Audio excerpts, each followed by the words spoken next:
بات کہ کیا عقل اس کو تسلیم کرتی ہے؟ تثلیث کے عقیدے کو کیا عقل مانتی ہے؟ یہ جو خدا باپ اور بیٹا روح القدس جو ہے، اس پر پہلی دلیل جو میں آپ کو دینا چاہتا ہوں وہ یہ ہے کہ خدا محبت ہے.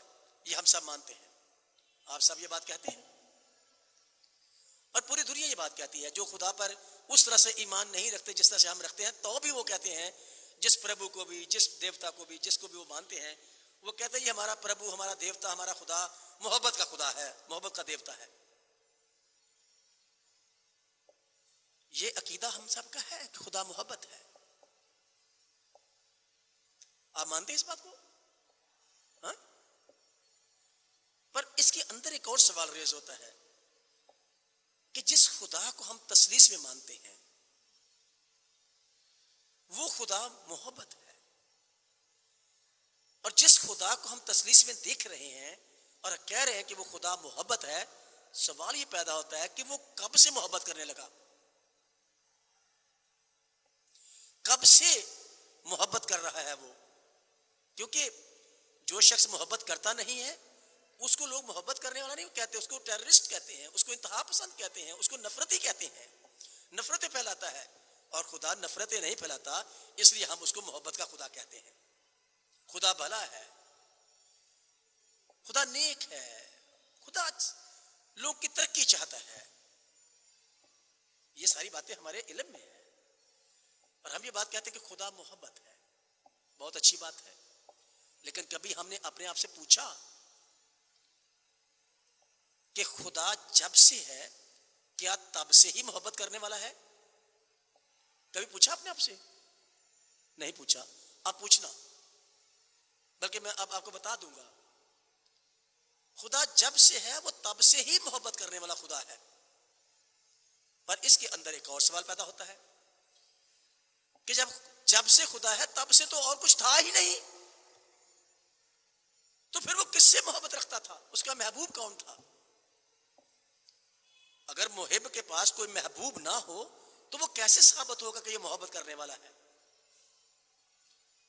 چاہے میں اپنے اس موبائل سے محبت کرتا ہوں، میں اپنی کتاب سے محبت کرتا ہوں، میں اپنے بچوں سے محبت کرتا ہوں، تو جن سے میں محبت کرتا ہوں وہی میرے محبوب ہے. خدا جس سے محبت رکھتا تھا وہ اس کا محبوب تھا، اور جس محب کے پاس محبوب نہیں ہے وہ محب بھی نہیں ہے. میری بات سمجھ رہے ہیں آپ؟ تو اگر خدا ازل سے محبت کرنے والا ہے تو کوئی ازلی اس کا محبوب بھی ہونا چاہیے. ایسا نہیں ہوتا کہ خود ہی محب ہو اور خود ہی محبوب ہو، ایسا نہیں ہوتا. لاجک نہیں مانتا اس بات کو. کوئی سیکنڈ آبجیکٹ ہونا چاہیے، کوئی دوسرا شخص ہونا چاہیے جس سے وہ شخص محبت کرتا ہو اور وہ اس کا محبوب ہو. اگر خدا ازل سے محب ہے، محبت کرنے والا ہے، تو کوئی ازلی اس کا محبوب بھی ہونا چاہیے.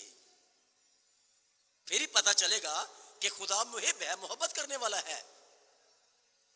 اور پھر جس سے وہ محبت کرتا ہو وہ بھی اسی کی طرح کا ہو اور اتنا ہی قدیم ہو، اتنا ہی با اختیار ہو. دیکھو نا، ہم سری چاہیے، ایک جیسے چاہیے، جو محبت کرنے والے ہوں، ایک دوسرے کو سمجھتے ہوں. آپ کسی بت سے محبت کریں گے تو بت تو نہیں سمجھتا کہ آپ اس سے محبت کر رہے ہو یا نہیں کر رہے. جانور تو شاید سمجھ جائے گا کیونکہ وہ ذی ہوش، تھوڑی سی عقل ہے خدا نے دی ہوئی. لیکن یہ ہے کہ جس سے خدا محبت رکھتا تھا وہ کون تھا؟ اور میں سوچتا ہوں کہ میں 2 ریفرنسز آپ کو دینا چاہتا ہوں. اگر آپ اس کو لکھنا چاہتے ہیں تو لکھ لیں، اگر نوٹ کرنا چاہتے ہیں تو نوٹ کر لیں. زبور نمبر 138 دیکھیے ذرا میرے ساتھ. یہ ایک دو حوالہ تو ہم دیکھ ہی سکتے ہیں. زبور نمبر 138 اور اس کی دوسری آیت میں آپ کے لیے پڑھ دیتا ہوں. جن کے پاس بائبل مقدس نہیں ہے میں ان کے لیے پڑھ دیتا ہوں، اور جن کے پاس ہے وہ میرے ساتھ ضرور دیکھیں. زبور نمبر 138 اور اس کی دوسری آیت میں آپ کے لیے پڑھنے لگا ہوں. یہاں پر لکھا ہے،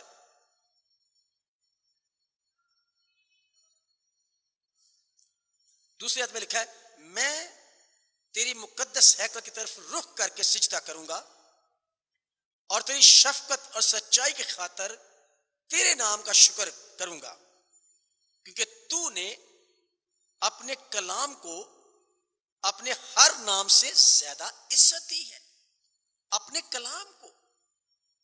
اور یہ وہ کلام ہے جس کے بارے میں یوحنا رسول نے اپنی انجیل میں لکھا ابتدا میں کلام تھا، کلام خدا کے ساتھ تھا اور کلام خدا تھا، کلام خدا جیسا ہی تھا، کلام خدا ہی تھا۔ خدا جس سے محبت کرتا تھا وہ اس کا کلمہ ہی تھا۔ اور اس کو مزید واضح طور پر خدا یسوع مسیح نے خود کر دیا۔ آپ میرے ساتھ دیکھیے ذرا یوحنا کی انجیل اس کا 17واں باب۔ یہ حوالہ جات آپ نے پہلے بھی پڑھے ہوں گے لیکن شاید اس خیال سے نہیں پڑھے ہوں گے۔ یوحنا کی انجیل کا 17واں باب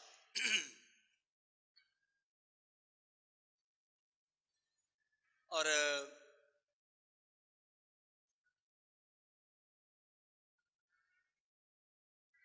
17واں باب جو ہے وہ خداوند یسوع مسیح کے گیتسمنی باغ میں جو دعا ہے وہ ہے، اس کا ریکارڈ ہے۔ اور بائبل مقدس میں یسوع مسیح کی بہت ساری دعاؤں کا ذکر ہے، لیکن یہ سب سے لمبا ریکارڈ ہے جو یسوع مسیح نے اس زمین پر رہتے ہوئے دعا کی۔ یوحنا کے انجیل کا 17واں باب اور اس کی 24ویں آیت میں آپ کے لیے پڑھنے لگا ہوں۔ 24ویں آیت، اے باپ میں چاہتا ہوں کہ جنہیں تو نے مجھے دیا ہے جہاں میں ہوں وہ بھی میرے ساتھ ہوں، تاکہ میرے اس جلال کو دیکھیں جو تو نے مجھے دیا ہے، کیونکہ تو نے بنائے عالم سے پیشتر مجھ سے محبت رکھی ہے۔ جب کچھ نہیں تھا تو میں تیرے ساتھ تھا، اور تو اس وقت سے میرے ساتھ محبت رکھتا ہے جو کلمہ ہوں تیرا۔ اور زبور نویس کہتا ہے کہ اس نے ہر نام سے بڑھ کر اپنے کلمے سے محبت رکھی ہے، اس کی عزت کی ہے۔ اور اب یسوع سے کہہ رہے ہیں کہ تو نے بنائے عالم سے پیشتر مجھ سے محبت رکھی ہے، اب میں ہی وہ محبوب ہوں جو ازل سے تیرے ساتھ تھا۔ اور یہ کون ہے؟ کلمہ جو ہے یہ بیٹا ہے۔ خدا باپ محبت کرنے والا ہے، اور جس سے وہ محبت کرتا ہے وہ اس کا کلمہ ہے، اس کا بیٹا ہے۔ اور وہ بیٹا کہہ رہا ہے کہ تو نے بنائے عالم سے پیشتر مجھ سے محبت رکھی ہے، وہی اس کا محبوب ہے، وہی اس کا محبوب ہے جو اصلی ہے، جو با اختیار ہے، جو خدا کا جزو نہیں ہے بلکہ خدا کا کل ہے۔ وہ خدا کا حصہ نہیں ہے، وہ خدا ہے۔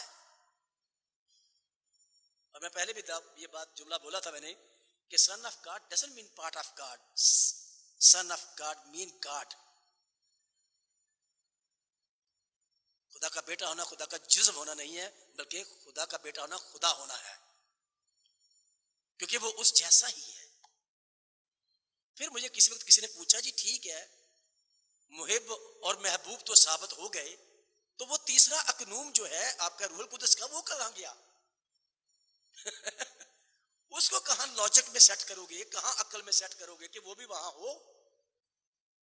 میں نے کہا یہ تو بہت اچھی بات ہے، ہمیں یہ جاننا چاہیے کہ روح القدس بھی ازلی ہی ہونا چاہیے نا۔ پھر اگر خدا کی تثلیث کا یہ حصہ ہے، اس عقیدے میں روح القدس برابر کا وہ ہے، تو پھر وہ بھی اصلی ہی ہونا چاہیے۔ اور ہم نے کہا کہ وہ اصلی ہے، شروع میں نے کچھ حوالہ جات بولے تھے، تو میں نے انہیں کہا کہ دیکھو عقل یہ بات کہتی ہے کہ محبت ایک جذبہ ہے۔ کچھ لوگ کہتے ہیں محبت خدا ہے، لیکن ہم نہیں مانتے کہ محبت خدا ہے، ہم مانتے ہیں خدا محبت ہے، کیونکہ محبت جذبہ ہے اور کوئی جذبہ خدا نہیں ہو سکتا۔ خدا کے جذبات ہو سکتے ہیں لیکن کوئی جذبہ خدا نہیں ہو سکتا۔ یہ ہمارے پڑوسی ملک میں اس طرح کے گانے مانے، اس طرح کے جملے آتے ہیں، محبت خدا ہے محبت، اس طرح کے شاعروں نے جملے بولے ہیں، لیکن محبت خدا نہیں ہو سکتی۔ لیکن خدا محبت ہو سکتا ہے، کیونکہ محبت جذبہ ہے، اور جذبات شخصیت نہیں ہوتے۔ جذبات کسی شخص کے ہو سکتے ہیں لیکن شخصیت نہیں ہو سکتے۔ تو میں نے کہا یہ جو جذبہ ہے محبت کا، محب اور محبوب کے درمیان میں جو تعلق ہے وہ محبت کے جذبے کا ہے. اور اگر محب اپنے محبوب سے اس جذبے کا اظہار کرتا ہے تو کس بنا پر کرتا ہے؟ کیا بتوں کو بتوں سے محبت کرتے دیکھا؟ کیا ایک بت کو دوسرے بت سے محبت کرتے دیکھا؟ نہیں، کبھی نہیں ہو سکتا، کیونکہ بے جان چیزیں اپنے جذبات کا اظہار نہیں کرتی. جاندار شخصیات اپنے جذبات کا اظہار کر سکتی ہیں. سمجھ رہے میری بات کو؟ میری بات سمجھ رہے آپ؟ اگر خدا محبت ہے، خدا محب ہے، خدا محبت کرنے والا ہے، تو کس سے کرتا تھا وہ ہم نے دیکھ لیا. اور یسوع مسیح کا بیان ہم نے پڑھ لیا. اس نے کہا کہ بنائے عالم سے پیشتر تو مجھ سے محبت رکھتا تھا. وہی اس کا اصلی محبوب تھا. اور محبت کرنے والا بھی زندہ ہونا چاہیے، اور جس سے محبت کی جائے اس کو بھی زندہ ہونا چاہیے. تب ہی تو اس جذبے کا اظہار سمجھا بھی جائے گا اور اظہار بھی ہوگا. تو گویا کہ محب اور محبوب دونوں کا زندہ ہونا ضروری ہے. میری بات سمجھ رہے ہیں آپ؟ اگر محب مردہ ہو تو وہ کیسے اپنے جذبے کا اظہار کرے گا؟ اور اگر محب زندہ ہو اور محبوب مردہ ہو تو پھر اس کو اس جذبے کا اظہار کرنے کا رسپانس کہاں سے ملے گا؟ وہ تو آگے تو مردہ ہے. تو گویا کہ محب اور محبوب دونوں کا زندہ ہونا ضروری ہے. اور اگر آپ گریک فلسفی میں جائیں، دنیا کے مذاہب میں جائیں، بائبل مقدس کو دیکھیں، تو کسی بھی شخص کا زندہ ہونا ایک ہی اکائی پر ہے. اگر میں زندہ ہوں تو میری اکائی بھی وہی ہے جس کی وجہ سے خدا زندہ ہے. یہ جو ہمارے ہمسایہ مذہب ہندو ہیں، لوگ یسوع مسیح کے زمانے میں یونانی تھے، رومی تھے، ان کے ہاں تو بت تھے جن کو اپنا خدا مانتے تھے. کس چیز کی کمی تھی ان میں کہ وہ بول نہیں سکتے تھے؟ بتائیے مجھے. ان خداؤں میں کس چیز کی کمی تھی کہ وہ خدا ہوتے ہوئے بھی بول نہیں پا رہے تھے، وہ ہلتے نہیں تھے؟ کس چیز کی کمی تھی؟ روح کی کمی تھی. اور جو شخص زندہ ہے وہ روح کی اکائی ہی سے زندہ ہے، چاہے وہ خدا ہی کیوں نہ ہو.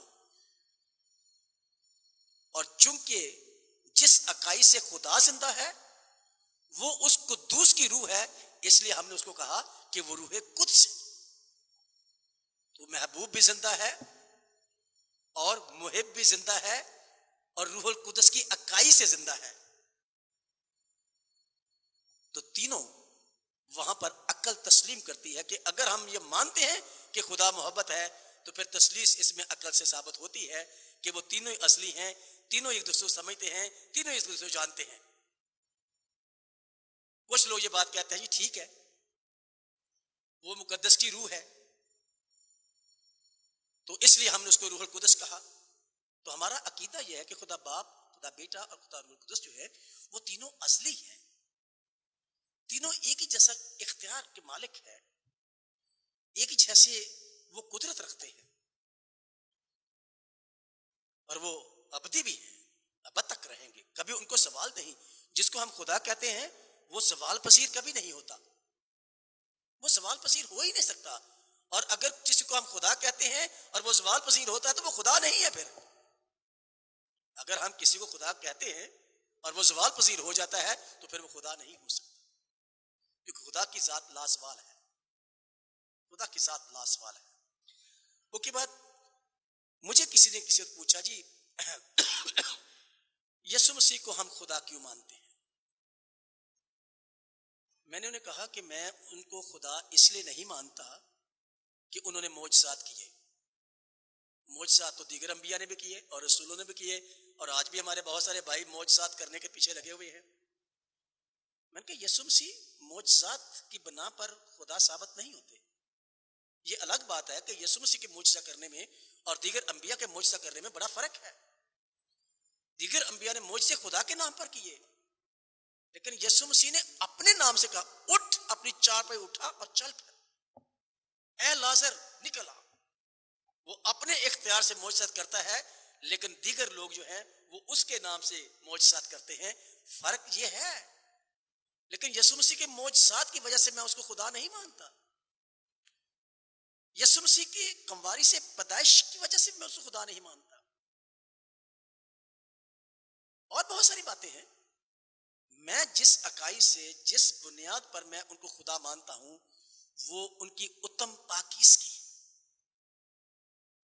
وہ ان کی اتم پاکیزگی ہے, بے گناہی ہے, قدوسیت ہے,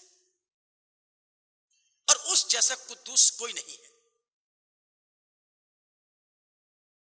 اس دنیا میں کوئی ایسا شخص نہیں جو کھڑا ہو کر کہے کہ تم میں کون ہے جو مجھ پر گناہ ثابت کر سکتا ہے.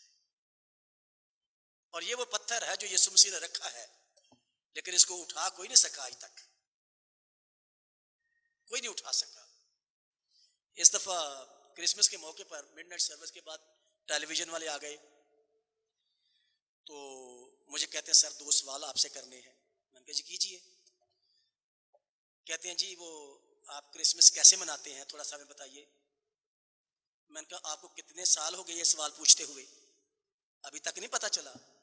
میں نے کہا کوئی کام کی بات کر لیں, 2 سوال پوچھ لیں, کام کے سوال پوچھ لیں. یہ کیا پوچھنا آپ نے کہ کیسے تک کرسمس مناتے ہیں, اتنے سالوں سے تجھے پتا نہیں چلا کیسے مناتے ہیں, کوئی کام کی بات کر لیں.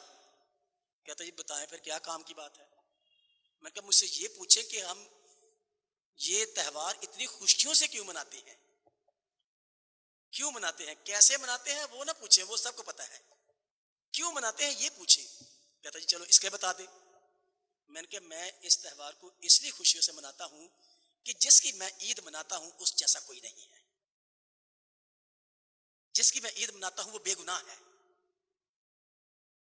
جس کی میں عید مناتا ہوں وہ زندگی اور موت کا مالک ہے. اس نے موت اور قبر پر فتح پائی ہے, اس لیے میری خوشی کی انتہا نہیں ہے. اور میرے ساتھ میرا دوست کھڑا تھا, کہتا سر یہ ڈیجے چلنا ہے گا ٹیلی ویژن پہ, جڑا تو انداز دیتا ہے.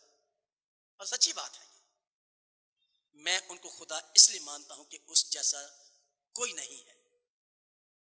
اگر کوئی اس جیسا ہے تو شاید یہودیوں کے خدا جیسا ہے, خدا باپ جیسا ہے, خدا روح القدس جیسا ہے. اس جیسا کوئی نہیں. وہ قدوس ہے, پاک ہے, اتم ہے.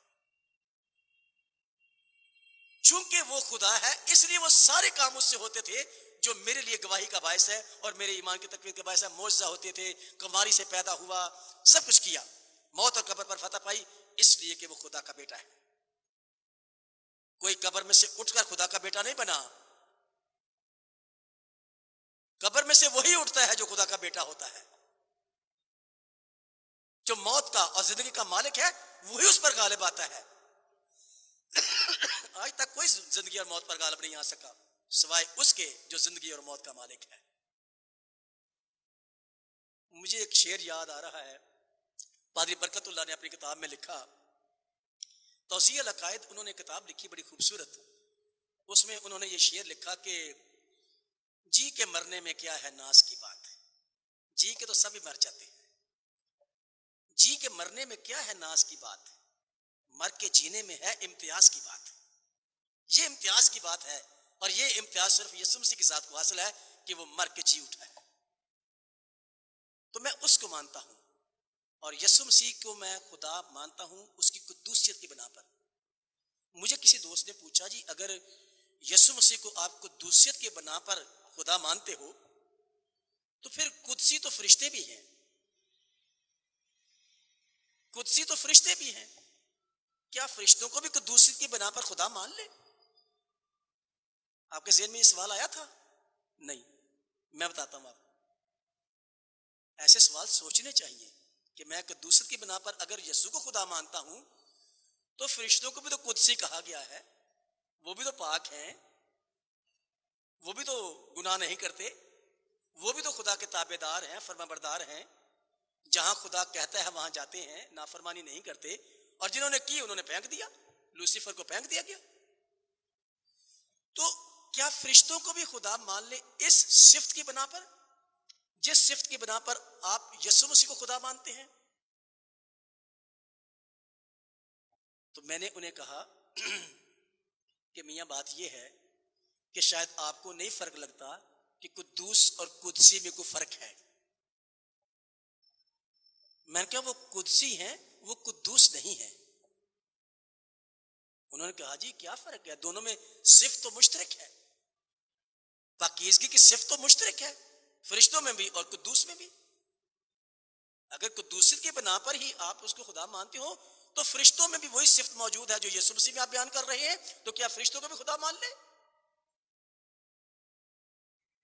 میں نے کہا میاں جہاں آپ نے یہ پڑھا ہے کہ فرشتے قدسی ہیں، وہاں پر آپ نے یہ نہیں پڑھا کہ فرشتے مخلوق ہیں، خالق نہیں ہیں. ہاں؟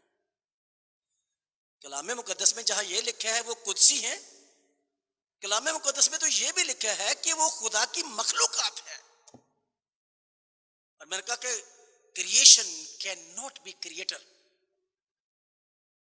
مخلوق خالق نہیں ہو سکتے. خالق اپنی مخلوقات کا رنگ لے سکتا ہے، اس میں آ کے اپنے کو ظاہر کر سکتا ہے، لیکن کوئی مخلوق خالق نہیں ہو سکتا. میں نے کہا اس خالق نے انسان میں، آدمیت میں ظاہر کیا اپنے آپ کو، لیکن آدمیت خدا نہیں بنی، خدا آدمیت میں آیا ہے، اور کوئی کریشن کریٹر نہیں ہو سکتا. میں نے کہا مخلوقات ہیں وہ خالق کی مخلوقات ہیں، خلق کیے گئے ہیں. قدوس کے اندر اپنی ذات کسی نے دی نہیں اس کو قدوسیت کی، لیکن ان مخلوقات کو اس قدوس نے اپنی صفت میں سے پاک بنایا ہے. تو میں نے کہا کہ وہ پاک بنائے گئے ہیں اور خدا کو کسی نے پاک بنایا نہیں ہے. اور قدوس اور قدسی میں یہی فرق ہے. قدوس اپنی ذات میں پاک ہے، لیکن قدسی اپنی ذات میں پاک نہیں ہے. ان کو قدسی بنایا گیا ہے، ان کو پاک بنایا گیا ہے. تو گویا کہ خدا مخلوق نہیں ہے، خالق ہے. جن کو قدسی کہا گیا ہے وہ مخلوقات ہیں، اور مخلوقات خالق نہیں ہو سکتے. اس لیے میں ان قدسیوں کو خدا نہیں مانتا، اور اس قدوس کو اس لیے خدا مانتا ہوں کہ میں اس میں خدائی دیکھتا ہوں، میں اس میں الوہیت دیکھتا ہوں. اور پولس رسول نے کہا کہ الوہیت کی ساری معموری اس میں سکونت کرتی تھی، اور اس میں لفظ ساری جو ہے وہ قابل غور ہے. The wholeness of God, the wholeness of God, whatever God is. خدا جو بھی ہے، جہاں تک بھی اس کی لمبائی چوڑائی آپ کو معلوم ہے، وہ ساری کی ساری اس میں سکونت کرتی تھی. پولس کا یہ بیان بڑا زوردار ہے. اس نے کہا کہ الوہیت کی ساری معموری، the wholeness, not partial، جزوی طور پر نہیں کہ خدا نے آدھی کوئی ذات اپنے اس میں ڈال دی. نہیں، پولس کہتا ہے کہ ساری معموری اس میں سکونت کرتی تھی، ساری الوہیت اس میں سکونت کرتی تھی. وہ کلی طور پر خدا ہے، اور میں نے اس کو تجربے سے دیکھا ہے، تجربے سے معلوم کیا ہے. ٹائم ہو رہا ہے میرا ختم، لیکن میں صرف یہ کہنا چاہتا ہوں کہ سوالات تو اس میں سے بہت ہیں، اس میں تو باقاعدہ 2 سیشن ہونے چاہیے تھے، لیکن پائی صاحب نے کہا جی ایک ہی سیشن میں آپ اس کو مکمل کریں. تو اس کے علاوہ بھی بہت سارے لاجک ہیں میرے پاس، میں بات کر سکتا ہوں اس پر بہت زیادہ بھی، لیکن اس لاجک کے ساتھ کہ خدا محبت ہے، اور اس کا کلمہ جو ہے وہ اس کا محبوب ہے، اور محب اور محبوب دونوں زندہ ہیں، اور روح کی اکائی سے زندہ ہے، اور چونکہ وہ قدوس کی روح ہے اس لیے ہم اس کو روح القدس کہا. تو تصویر جو ہے وہ اس لاجک سے ثابت ہوتی ہے کہ خدا محبت ہے. پھر اگر کلمے سے لے لیں گے آپ کہ خدا بولتا ہے، میں نے ایک پروگرام میں کسی دوست سے پوچھا کہ میں نے کہا کہ جس خدا کو آپ مانتے ہو، کیا وہ خدا ازل سے بولنے والا ہے یا تاریخ میں کسی وقت اس نے بولنا شروع کیا تھا؟ جس خدا کو آپ خدا کہتے ہو، کیا وہ ازل سے کلام کرنے والا ہے یا کہ تاریخ میں کہیں اس نے آ کے بولنا چالنا شروع کر دیا، سیکھ لیا اس نے؟ تو انہوں نے کہا جی نہیں، خدا جب سے ہے وہ تب سے ہی بولنے والا خدا ہے، وہ کبھی بھی گنگا نہیں ہوا، خدا کبھی بھی گنگا نہیں ہوا. تو گویا کہ خدا جب سے ہے، اگر وہ تب سے ہی بولنے والا ہے تو تب سے ہی کلمہ اس کے ساتھ ہے، تب سے ہی کلمہ اس کے ساتھ ہے. اور چونکہ وہ زندہ ہے، اور زندہ وہ روح کی اکائی ہی سے ہے، تو روح القدس بھی ہے، اس لیے وہ زندہ ہے اور وہ بولتا بھی ہے. لاجک تو بہت ہے، ہاں؟ وہ کویسچن آنسر بھی ہے. اچھا میں ایک آپ کو کوٹیشن دینا چاہتا ہوں. جو میں نے برکت اللہ کتاب میں سے لکھی ہے. اب ہمارے ہاں یہ سارا بڑا کلیئرٹی ہے ہمارے عقیدے میں، ہمیں کوئی پرابلم نہیں ہے، میں تو اس میں کوئی پرابلم محسوس نہیں کرتا. اور مجھے کہیں سے بھی کوئی پکڑ کے پوچھے کہ اس کو ایسے بیان کریں تو میں کر سکتا ہوں، کیونکہ میرا عقیدہ ہے، میرا ایمان ہے تسلیس پر. لیکن بہت سارے بدعتی لوگ ہمارے ہاں آ چکے ہیں پاکستان میں اور دنیا میں ہر جگہ اس طرح کے تسلیس کی تردید کرنے والے لوگ، اس کی نفی کرنے والے لوگ موجود ہیں. وہ اپنے اپنے طریقوں سے اس کی نفی کرتے رہتے ہیں، لیکن عقیدوں کی نفی کرنا جو ہے وہ کسی نفرت کی وجہ سے ہی ہوتا ہے یا کسی ڈالرز کی وجہ سے ہوتا ہے. کچھ ڈالرز آ رہے ہیں تو یہ بات کہنی ہے، آپ نے، آپ کہتے جائیں، ٹھیک ہے. تو یہ باتیں ہیں. لیکن میں آپ کو ایک کوٹیشن دینا چاہتا ہوں، ایک سٹیٹمنٹ دینا چاہتا ہوں جو 350 عیسوی میں لکھی گئی. 350 مین نکایا کی کونسل کی تھوڑی دیر کے بعد 350 سن مسیحی میں اس وقت ایک سینٹ تھے، سینٹ ہلیری.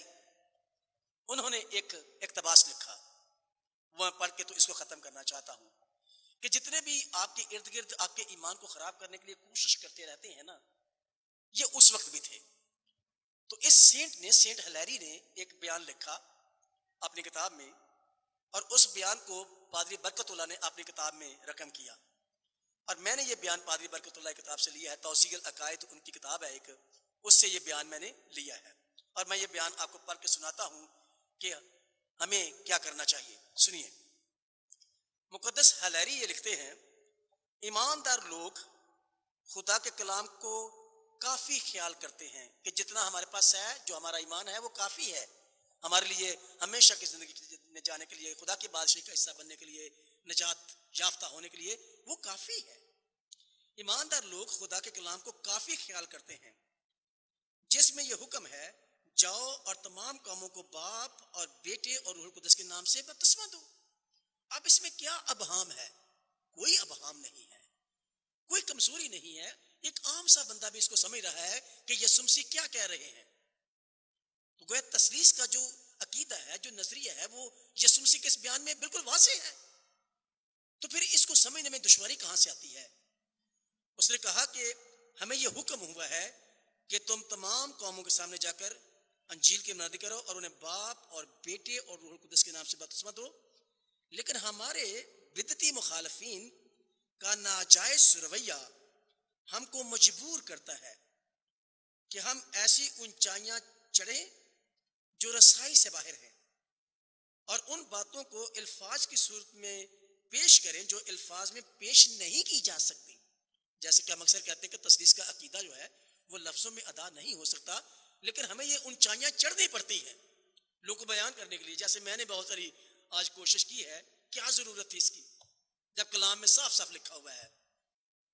لیکن ہلیری صاحب یہ بات کہتے ہیں کہ ہمیں یہ سب کچھ اس لیے کرنا پڑتا ہے کہ ہمارے ہاں کچھ بدعتی لوگ آ گئے ہیں جو ہمیں ان چڑھائیوں پر چڑھنے کے لیے مجبور کرتے ہیں، ان دلائل کو قائم کرنے کے لیے، ان الفاظ کو بیان کرنے کے لیے، استعمال کرنے کے لیے وہ مجبور کرتے ہیں کہ ہم اس پر آرگیومنٹ کریں، ہم اس پر ریسرچ کریں، تحقیق کریں. تو ہمیں یہ کرنا پڑتا ہے، ادروائز یہ بالکل سیدھا ہے کہ یسوع مسیح نے کہا کہ خدا باپ اور بیٹے اور روح القدس کے نام سے بپتسمہ دو. اس میں کیا ابہام ہے؟